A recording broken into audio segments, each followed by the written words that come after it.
or she saw her shadow, she got frightened and started running away from the shadow. And when she is running away, the shadow is following her. So she thought that someone is following her. So this is exactly like we believe that the ego is real. Okay. And the other interesting example was again very similar to the ego, was the monkey looking at a reflection in the mirror, and he doesn't recognize himself. He sees and he feels that there is a monkey behind the mirror. So he goes to investigate. He goes behind the mirror, but there's nobody there. He's very surprised, and he comes in front again and sees, oh, there is a monkey behind the mirror. So he goes back again and he can't. Several times he does it. This is exactly the thing about the ego also. The ego, we feel it is real, actually it is non-existent, just like the reflection or the shadow.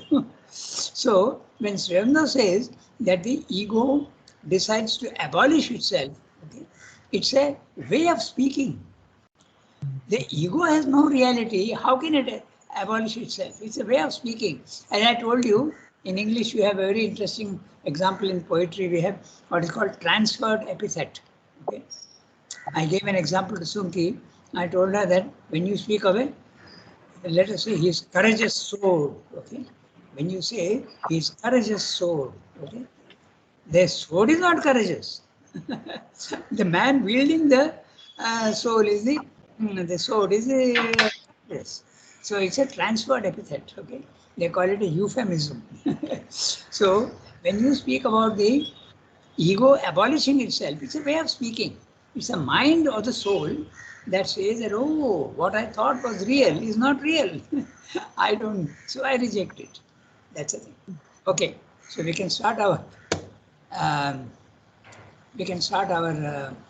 essay on Gita. Yeah, before we start, Rangada, I have a suggestion. Sometimes before starting the class, if we can say it's essays on the Gita, because here we are getting a little confused. Okay. Is it essays or Yeah. You are right. This is even when we are listening to the recording, we don't know because I'm not in the live divine class. no, So you are right. No, this was the synthesis class. Okay. yeah. Okay. Let me explain. Okay. So every time when we start, we just say essays on the Gita, page 41 or 42 or whatever. Then it's easier. Yes, you are absolutely right. Okay. Because these 5 classes we have, each time it is different. Yeah. So I agree. Okay. So today is the essays on the Gita. Yeah. And No, but you have to just remember Tuesdays synthesis and Saturdays essays on the Gita, no? yeah, but No, that we know, Pallu. That we know. But when we are putting that page so and so, the synthesis. Achha, okay. When you write the message, okay, fine. So. Tarika is absolutely right. Okay. So. Okay, so today we are in the chapter Kurukshetra, and we have to read from all which seems to show. No? If you all agree Yes, with Rangada. that. Okay. Yes, Rangada. Yeah. So let's start reading. One of you read, and then we'll discuss the para. We are almost towards the end of the chapter. Okay, I'm reading Rangada. Go ahead. All which seems to show that here is an element in existence, perhaps the initial element, which we do not know how to conquer, either because it cannot be conquered or because we have not looked at it with a strong and impartial gaze, so as to recognize it calmly and fairly and know what it is. We must look existence in the face if our aim is to arrive at a right solution, whatever that solution may be. And to look existence in the face is to look God in the face. But the two cannot be separated, nor the responsibility for the laws of world existence be shifted away from Him who created them or from that which constituted it. Yet, here too we love to palliate and equivocate. We erect a God of love and mercy, a God of good, a God just, righteous, and virtuous according to our own moral conceptions of justice, virtue, and righteousness. And all the rest we say is not He or is not His, but was made by some diabolical power which he suffered for some reason to work out its wicked will, or by some dark Ahriman counterbalancing our gracious almost as, or was even the fault of selfish and sinful man who has spoiled what was made originally perfect by God. As if man had created the law of death endeavoring in the animal world, or that tremendous process by which nature creates indeed and preserves, but in the same step and by the same inextricable action slays and destroys. It is only a few religions which have had the courage to say, without any reserve, like the Indian, that this enigmatic world power is one deity, one trinity, to lift up the image of the force that acts in the world in the figure not only of the beneficent Durga, but of the terrible Kali in her blood-stained dance of destruction, and to say, this too is the mother, this also know to be God, this too, if thou hast the strength, adore. And it is significant that the religion which has had this unflinching honesty and tremendous courage has succeeded in creating a profound and widespread spirituality such as no other can parallel. For truth is the foundation of real spirituality, and courage is its soul. Tasya Satyam Ayatanam. Yeah, fine.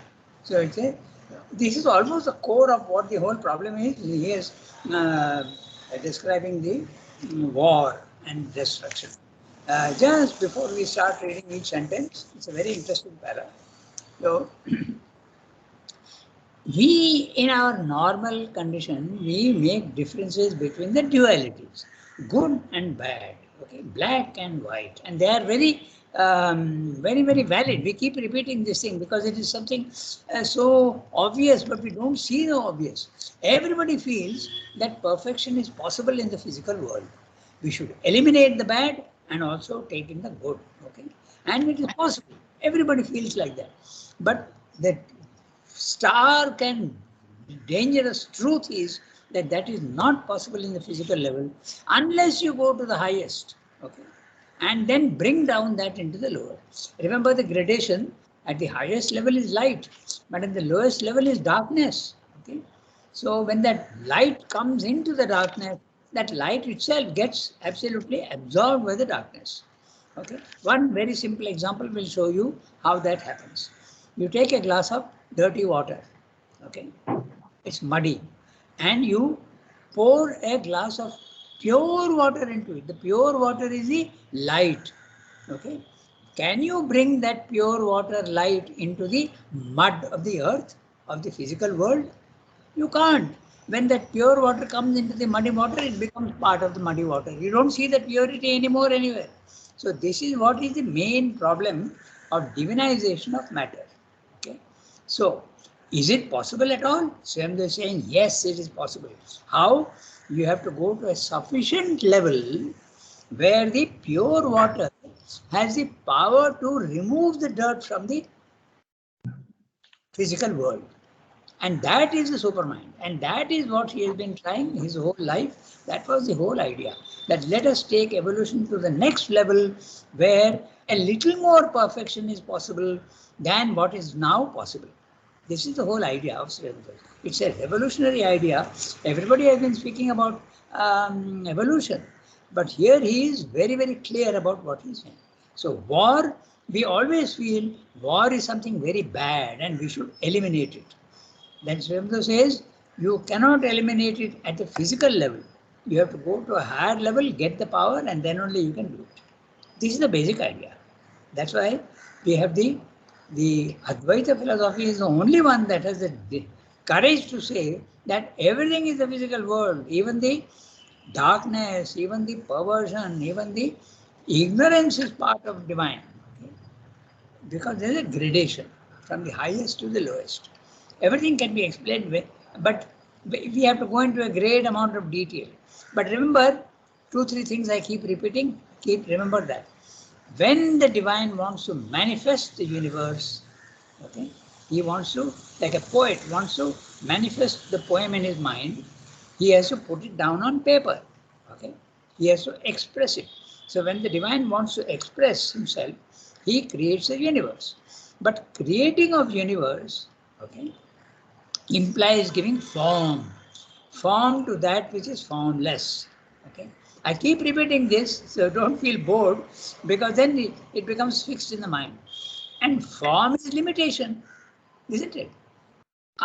The poem in the poet's mind, if it is not given expression and given a form, you will never know what that poem is. So manifestation implies form, and form is limitation, and limitation necessarily means imperfection. So you see the stages of each one. You can argue against it, but if you think this way, then you will understand why the divine light becomes darkness in the physical world. The divine consciousness becomes the unconsciousness. Why the subtlest of substance becomes gross substance here. Okay. Why the Shakti, which is absolutely omnipotent at the highest level, becomes here weakness, okay, and lack of power. So keep this in mind. And we have the Advaita philosophy is the only one Srimad is saying, has the courage to say that darkness also is God. Okay. Okay. Now we read the paragraph, and it's a very interesting paragraph where there are other theories also, and those theories he is talking of the Zoroastrian philosophy, the Manichaean philosophy. We'll refer to them when we come to it. Okay. I'm reading each sentence. Asinath read the thing. I'm reading each sentence. Tell me whether it is clear, and if you want discussion, we'll discuss it. All which seems to show that here is an element in existence, perhaps the initial element, which we do not know or how to conquer, either because it cannot be conquered or because we have not looked at it with a strong and impartial gaze so as to recognize it calmly and fairly and know what it is. It's a very big sentence with 1, 2, 3, 4, 5 lines. So those lines are always like that, phrases. So, in other words, he's saying, always seems to show that there is an element in existence. What is this element in existence which is creating this problem? How could the divine have created falsehood and cruelty and perversion? How could he have done that? So we come to easy solutions. That solution, like the Ahriman and Ormuz, that all that we will discuss. So you are not looking sufficiently deep, he says, to find the solution. So you go in for very easy solutions. Oh, the divine has created only light, but the darkness has not been created by the divine. It is created by the opposite principle of divine.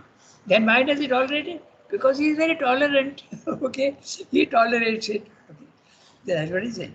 But if you look at a strong and impartial gaze, without judging that light is good and darkness is bad, okay, that if you look at it very strong and impartial gaze, so as to recognize it calmly and fairly and know what it is. What is that element that is creating the opposites in the physical world? Okay. So we must look, now he is saying how to look impartially. We must look existence in the face without flinching. See, this is something that is there even in the human psychology. When we see something cruel, many people can't bear it. Okay, they turn their face away and run away from it. Suppose there is a very cruel thing going on in the road. Okay, many people can't face it and they go away. Okay, it is true even of blood. Okay, there are many people who can't see blood; they faint. Okay, I know of one boy in the ashram who is a very, very talented boy, but he told me himself that when his dog was operated and he saw blood coming out, he fainted. So the weakness is in the vital, but you must have a strong vital which can withstand all this. That which is repulsive to you, you must have the courage to face it. That's what I'm saying. We don't want to face war. Okay? We feel it is bad and we want to get rid of it. But is it possible? That's the question. We must look existence in the face if our aim is to arrive at the right solution, whatever that solution may be. Okay? Now, and to look existence in the face is to look God in the face. In other words, he is equating existence with God. You go back to the Advaita philosophy. Everything Advaita, there is only God and nothing else. Okay? You may see the opposite of God here, but that also is God. So if you look very, very sharply and you impartially, you will see that. And when does that happen?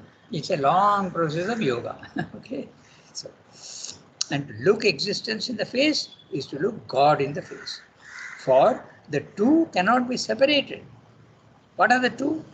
You can speak of it in many ways. You can speak of light and darkness. You can speak of the opposites in the physical world. You can speak of God and the world.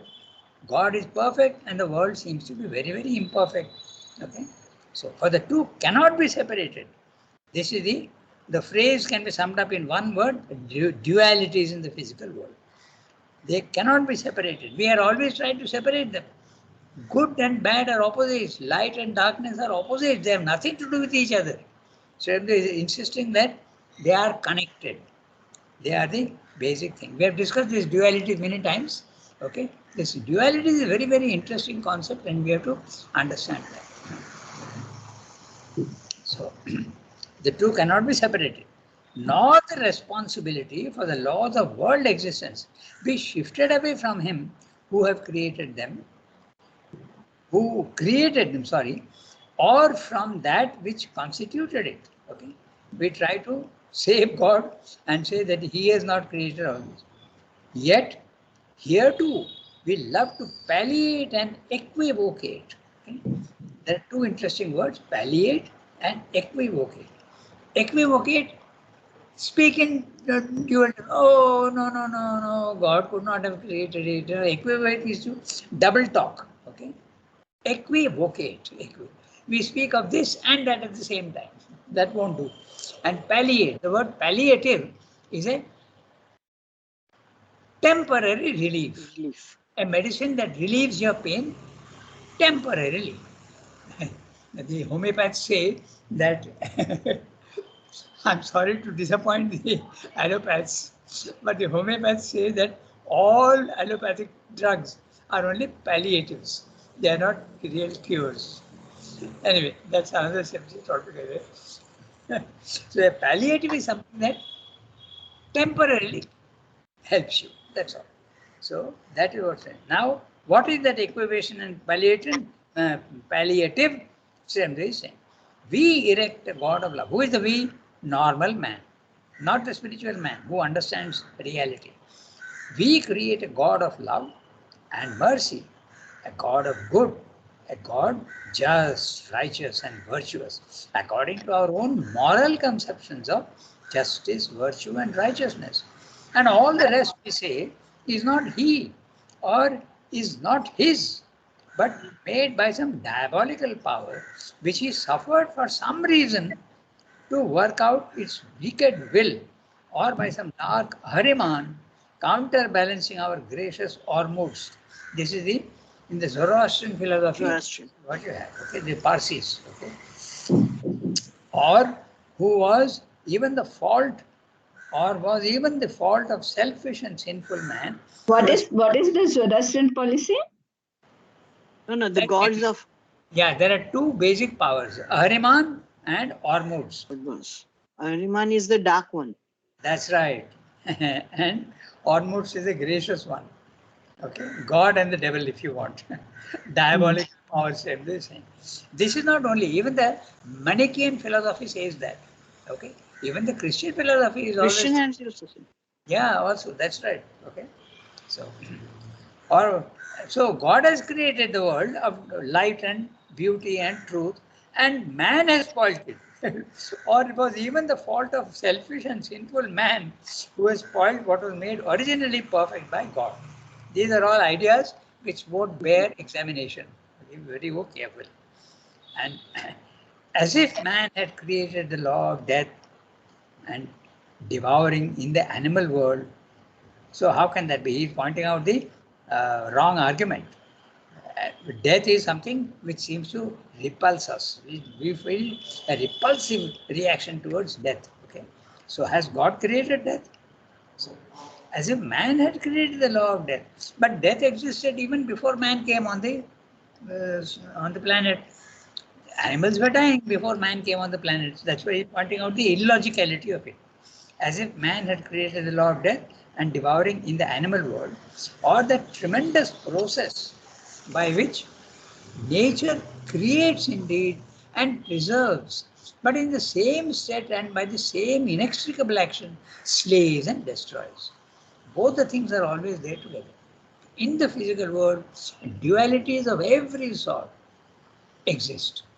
To every force that you see in the physical world, there is an opposite and equally valid in the physical world. You can't get rid of it. Okay? That's not possible. But So Rangada, yeah, in tell me. Hinduism, we have this law of karma. That Yeah. also is man-made. So when something wrong happens, we always say it is our karma. Wait. Law of karma is not man-made. Man recognizes the law and formulates it. But the law exists whether man is there or not. Okay? Law of karma exists. Yes, of course. It does exist. It is not something man-made, not at all. The causality, na? Everything has got a cause. Okay? This is something that one has to understand also. There is a chain of causality. Okay. This is another thing also which is related again to another question, which very briefly I will mention. There is total liberty only at the highest level. Only God has got total liberty. He is absolutely free. But when that freedom of light and truth starts coming down, I just now told you that it gets limited. Okay, there is limitation, and limitation is imperfection. Therefore, the law of rigidity, which opposes freedom, starts coming into existence. So, at the lowest bottom, total rigidity and total lack of freedom. Okay, so there is a law that operates. Law is the opposite of freedom. You agree? Yes. Every law that you make is actually limiting your freedom. Correct? Oh, okay. Yes. So at the lowest level, there is no freedom at all. There is total law. In fact, to such an extent, I told you, think about it. The laws in the physical world are so rigid that today a scientist can tell you 10,000 years afterwards also exactly when a solar eclipse will come. He will be able to tell you when the sun is going to rise tomorrow. Why? Because there is rigidity and laws that operate. He will be able to tell you that Halley's comet comes every 75 years. It comes around the sun in an elliptical orbit, and you will be able to see it after 75 years. So the law of freedom doesn't exist in the physical world. So that is the karma. Okay? Everything has got a cause, and there is a chain of karma. That is the law of causality. It's that man has recognized it. And not only all, not everybody, but it's very clearly. In fact, even in Europe nowadays, they talk of the law of karma. They use the word karma, which did not exist probably in Christianity. It did not. I'm not sure, but they are using the word karma now. Okay, so that means they recognize that it comes from the Indian philosophy. So, Pallu, Yes. karma is not man-made. It is a recognition of the law. I thought it is a palliative action of man to No. to think that bad things happen because of our karma. No, not at all. In fact, now it's clear, na? Yes. Yes. Yeah, the freedom, there's no freedom at all in the physical world. Only your soul is free, but the soul is stuck in the net of body, mind, life. So when the soul realizes that it is not body, mind, life, in the beginning it identifies it as body, mind, life, and therefore you suffer. But when the soul recognizes that it is not body, mind, life, and by some hook or crook or yoga or whatever, it has the grace or the effort to escape from this prison, it realizes it is free. Okay? That is the freedom. But the life you to suffer the consequences of causality and karma. That is the reason why, as I told you earlier also, that even an avatar in the physical world, okay, his body is part of the physical world, therefore it is subject to the laws of the physical world. And what that avatar has done in his previous lives, when he was not as perfect as he is now, okay, he will have to suffer the consequences of that past action. So that is the reason why Ramakrishna had cancer, okay, and Raman Maharshi also had cancer, okay. So this is the thing. So there is absolute rigidity of law at the physical level. Okay, so now he is talking of Ormuz and Ariman. This is not believed and subscribed to in the Advaita philosophy. And so nature creates indeed and preserves, but in the same state and by the same inextricable action, slays and destroys.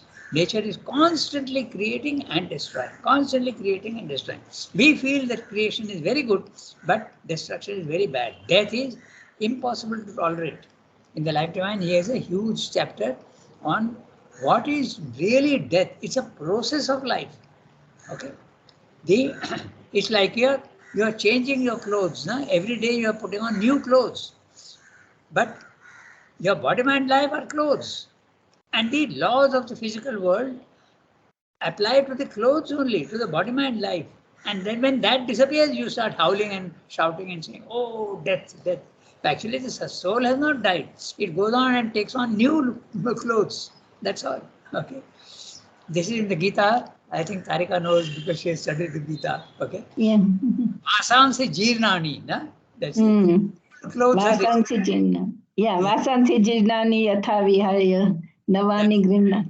Yeah. That's right. Okay. So you take. So death is something. It's a shadow of life. It's a process of life. So this one has to understand. Okay, we go to the next. It is only a few religions which have had the courage to say, without any reserve, like the Indian, that the enigmatic world power is one deity, one trinity. Which is the trinity? Satchitananda. Okay? It is one trinity. It's not three. It is one. Okay. It can be Brahma, Vishnu, Mahesh. Okay, yeah, you can say that also. Okay, these are all concepts which we have to understand in the right context. But normally, when he's talking of Trinity, Brahma, Vishnu, Mahesh are the your personification of these impersonal forces. Satchidananda are impersonal forces. Sat is substance, Chit is consciousness, okay, Chit Shakti is power, and Ananda is bliss. They don't depend on anybody. They are one trinity.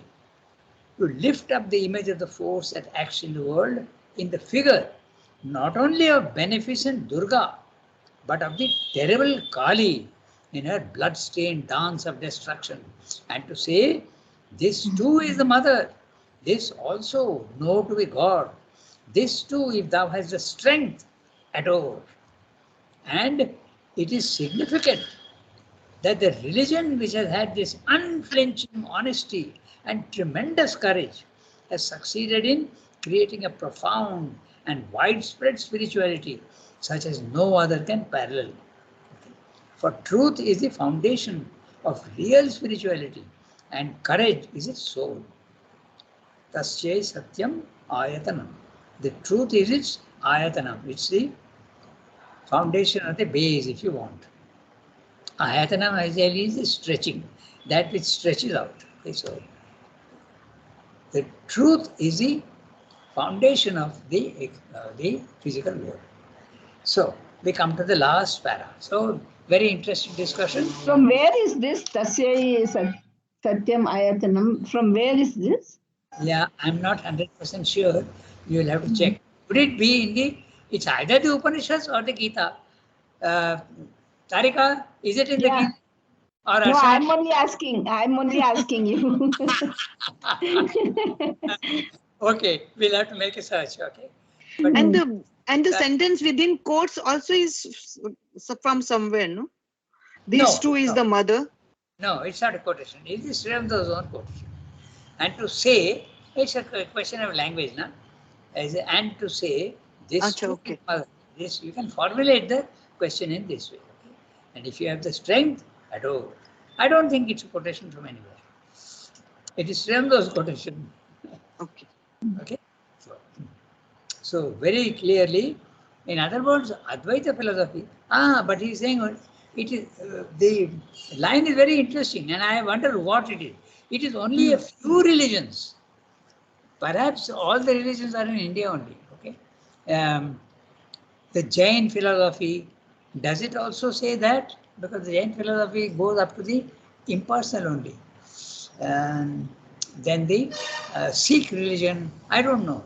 But I don't know which other religions say that everything is Advaita, based on Advaita. I think basically Jainism and Sikhism also are Advaitic religions. I'm not sure. It has to be looked at very carefully. Okay, so shall we read the last one? All this. Okay, we spoke of Zoroastrianism, but there is also another one which is Mani. Mani is 300 BC. He was a philosopher in Iran.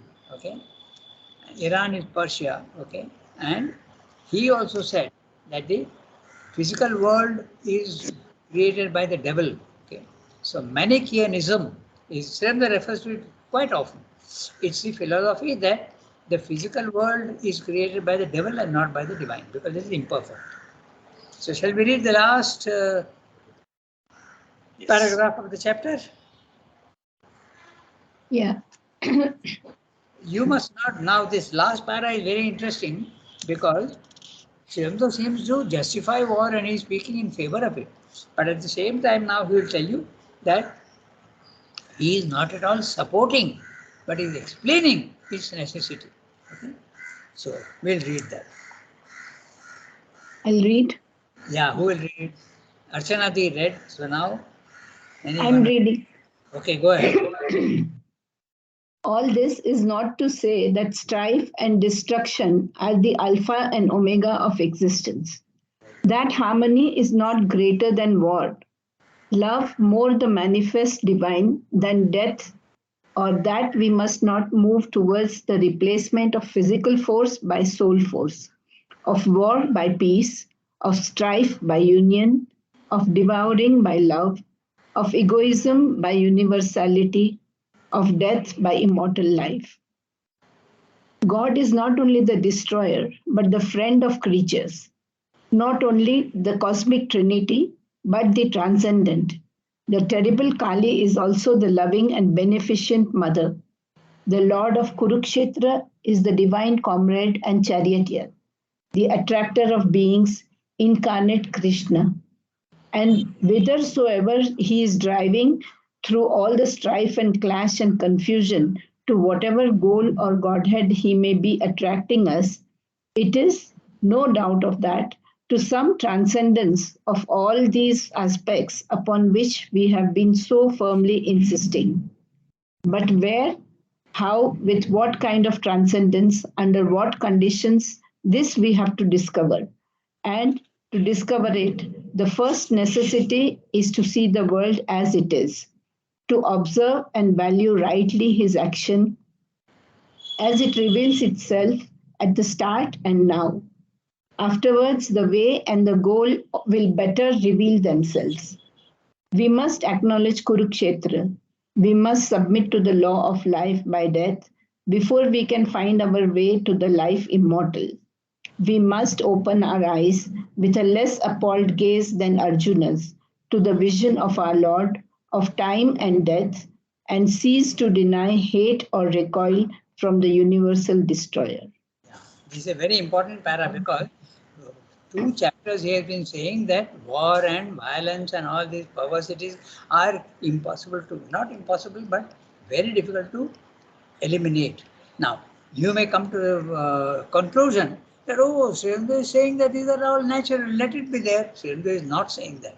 He is saying exactly the opposite, that there are conditions where you have to eliminate. There is a higher and a lower. I am not saying that good and bad are equal.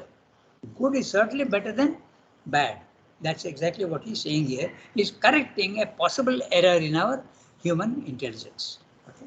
So I read each sentence and see where he's so insistent on correcting a wrong impression. You have to be very, very objective, but that doesn't mean to say that you are supporting the bad. All this is not to say that strife and destruction are the alpha and omega of existence. The alpha and omega is very clear. The A to Z, we would have said in English. Okay. The alpha is the first letter of the Greek alphabet, and omega, which actually corresponds to O. Okay. In English, O is not the last letter, but in Greek, omega is the last letter. So the alpha and omega, A to Z. Okay. That means destruction and life and all this is 100% there in the physical world. No, it is not like that. There is good also and there is bad. Okay. There is what she saying. That this is not to say that strife and destruction are the alpha and omega of existence, that harmony is not greater than war, love more manifests divine than death, or that we must not move towards the replacement of physical force by soul force. Should we very quietly accept and keep quiet about it? He's saying, no, you don't keep quiet about it. You try to go, eliminate the bad. You try to eliminate the lower and go to the higher. Okay. So, this is what he's saying. Of egoism by universality, of death by immortal. God is not only the destroyer, but the friend of creatures. Not only the cosmic trinity, but the transcendent. That means absolutely higher than even the trinity. The terrible Kali is also the loving and beneficent mother. By the way, the word beneficent, okay, it's not beneficent. Shouldn't. Yeah, it is beneficent mother. So there is a very interesting line in the mother. Okay, very Kali's hand. I don't remember the exact word, but the idea I remember. Kali's hand is outstretched to strike, but also to help, to succor.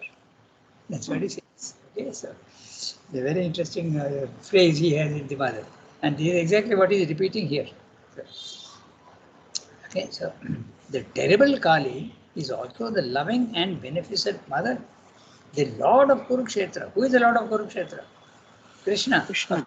Yeah, is a divine comrade and charioteer, the attractor of beings. Okay. Incarnate Krishna. Incarnate. Krishna can be without incarnation also. That means he need not be in a body, but he is in a body. He is an avatar. And whithersoever he is driving through all the strife and clash and confusion, to whatever goal or Godhead he may be attracting us, it is, again, this is a typical Srindonian style, no doubt of that. He is a parenthetical phrase. It is to some transcendence of all these aspects upon which we have been so firmly insisting. You have to rise from the lower to the higher. You recognize the lower, but you don't accept it permanently. That's what he says in synthesis also. You have to recognize. Don't think that death doesn't exist. Don't think that bad is avoidable. It is something which is not there. It is a permanent thing, relatively permanent in the physical world. You have to recognize it, but not accept it. You have to conquer it. Okay? The difference between recognizing and accepting, that's what he insists on. So it is no doubt of that, to some transcendence of all these aspects upon which we have been so firmly insisting. Who is the we? Again, Srindra himself. Okay. He always uses the word we. He never, very rarely he says I. It should have a ring of egoism, so he doesn't do that. The we is a royal we. Okay, so. But where, how, with what kind of transcendence? Under what conditions? This we have to discover. It's very easy to say that yes, you go from the lower to the higher. But how do you do it? Okay? That you up to each individual to discover for himself. And the discovery can take many, many paths, not only one path. Yoga has not only one path. This is what is misunderstood by in the West. The Christians say, oh, yoga is an Indian concept. We don't accept it. Okay, Christianity doesn't have the idea of yoga, but that's absolutely false. Yoga is nothing, it originated in India, but it is universal.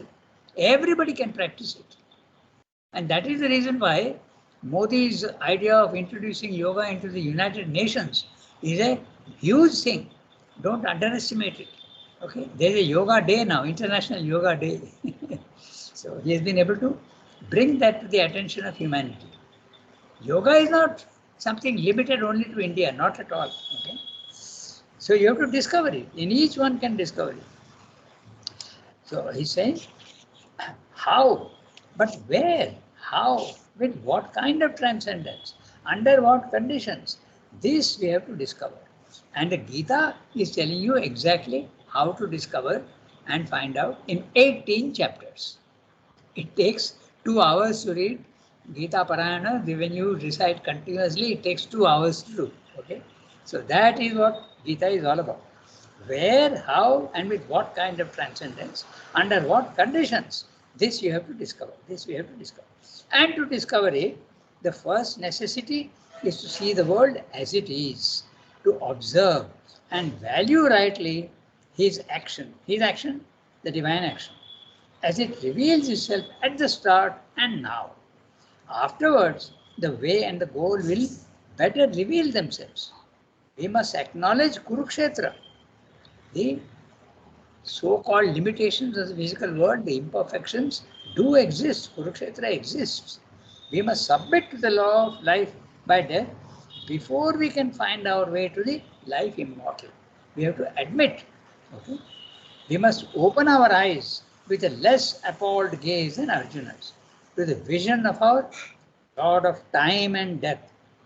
Lord of time and death in the physical world, and cease to deny, hate, or recoil from the universal destroyer. The concept of ahimsa, as enunciated by our great Mahatma Gandhi, okay? Ahimsa is the ultimate truth. It is not. It is only one aspect of the divine, but when you go up, you can have ahimsa and you can also have violence. Himsa also is possible, provided there is no hate, rancor, anger in it. Destruction can be done in a very calm and quiet manner when it is necessary. That's the end of the chapter, Kurukshetra. Now, Srimada applies that whole concept to man and the battle of life. And the time is 8:33. So today we stop here. Okay, and next time we'll start the man and the battle of life. I told you there are 3 chapters on war. It is so important to understand this. Okay, the first one was Kurukshetra, then man and the battle of life, okay? And then the creed of the Aryan fighter. These are the 3 chapters on Kurukshetra. The creed of the Aryan fighter. So we'll take it up next time. Yes, Rangada. Yeah. Merci, Rangada. Bonne journée. Yeah, same to all of you.